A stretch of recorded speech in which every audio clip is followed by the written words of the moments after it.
Again. You know this feeling. That's the worst part.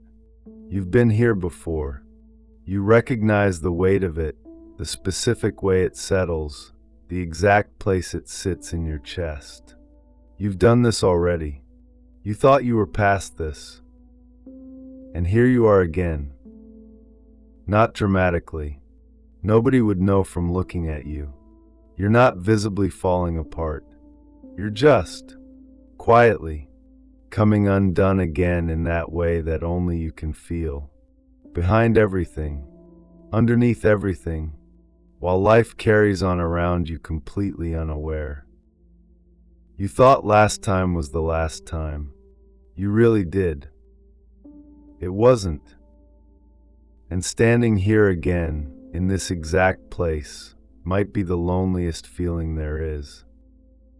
Because you did the work. That's what makes this so hard to sit with.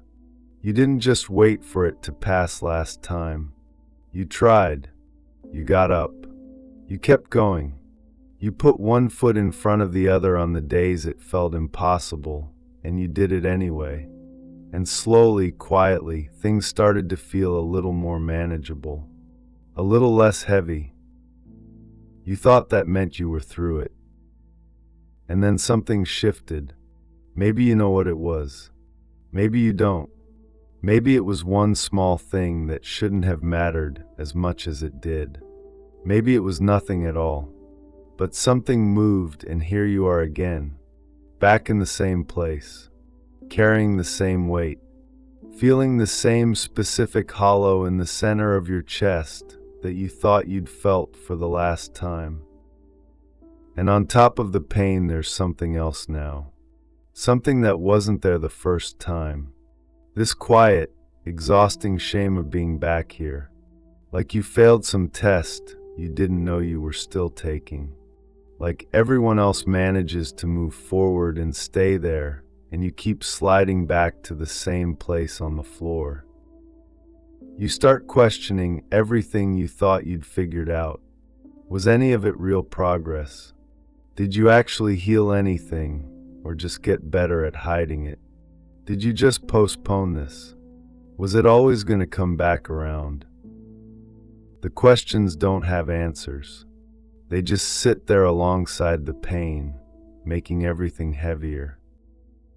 You were doing so well. You really were. And then, again, I know what it is to be back on the floor you thought you'd left. To look around and recognize everything. The weight, the hollow, the specific silence of it, and to feel that extra layer on top, the devastation of the return itself. You're not weak for being here again. That's not what this means. Healing isn't a straight line, and you know that. You've heard it, but knowing it and feeling it at 3 a.m. in the same place you swore you'd never be again are two completely different things. So you lie there and you take inventory. Everything you tried, everything you thought had worked, and you wonder which part of it was real and which part was just distance from the pain making you think you were further along than you were.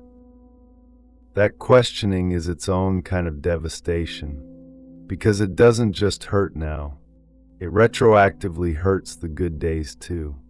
Makes you distrust them. Makes you wonder if any of it counts, if you always end up back here. The thing about falling apart quietly is that nobody around you sees the return either. Just like they didn't see it the first time. You're back on the floor, and the world is just carrying on, completely unaware that you're doing this again. That's the part that gets to you most, isn't it? Not just that you're here. That you're here alone. Again. You try the things that helped last time. That's the first instinct.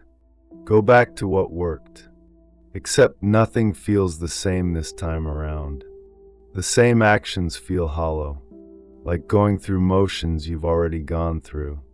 Like watching a film you've already seen and waiting for it to surprise you. You try talking yourself through it.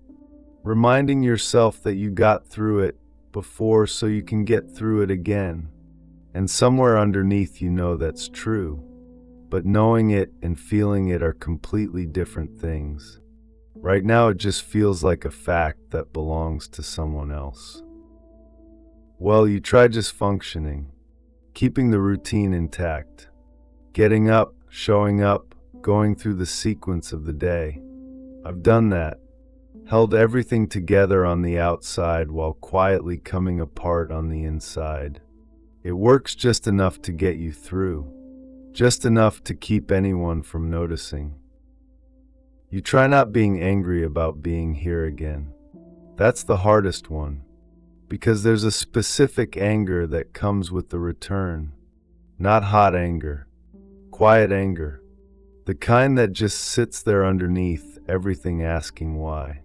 Why again? Why still? Why after everything you did to get out of this place?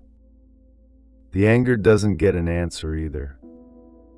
So you just carry it alongside everything else. The pain and the shame and the anger and the exhaustion of starting over. Again. Here's the thing about falling apart quietly. Nobody counts the times. Nobody keeps score of how many times you've been back on this floor. Nobody is watching the number go up and thinking less of you for it. That's just you, doing that to yourself.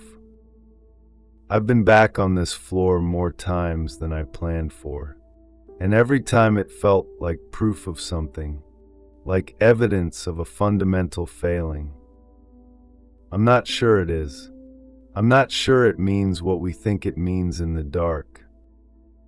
Maybe coming apart and coming back, again and again. Maybe that's not failure. Maybe that's just what surviving actually looks like up close.